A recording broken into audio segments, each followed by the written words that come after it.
Discover the power of primary modal verbs. Hello everyone. Welcome back to our series on Grammar Fundamentals. Today, we're diving into the exciting world of modal verbs, specifically focusing on primary modal verbs. These are powerful tools in English that allow us to express necessity, possibility, and ability. They're essential for every English language learner, so let's get started. Modal verbs are auxiliary, or helping, verbs that modify the mood of the main verb in a sentence.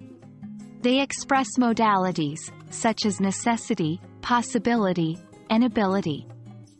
The primary modal verbs in English are can, could, may, might, shall, should, will, would, must. Primary modal verbs are not just important, they are vital to express a number of different situations in English. Let's take a look at their main functions. Can, could, may, might. These modal verbs are used to express possibility and ability. For example, she can swim very fast, or it might rain today. Shall, should, will, would. These modal verbs are used to express future intention or advice. For example, I shall call you tomorrow, or you should go to bed early. Must. This modal verb is used to express obligation or necessity. For example, you must submit the assignment by Friday. Now that we've learned about the functions of primary modal verbs, let's put them into action. Understanding them is one thing, but being able to use them correctly in sentences is what really matters.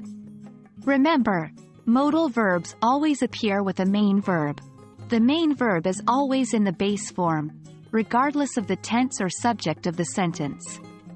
For example, she can play the piano beautifully. They must leave before it gets dark. I would go to the party if I didn't have to work tomorrow. And that wraps up our discussion on primary modal verbs. I hope this video has shed some light on their importance and functions in English.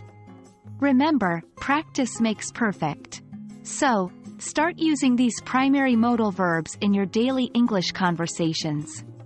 Stay tuned for our next video, where we'll explore more exciting topics in English grammar. Happy learning!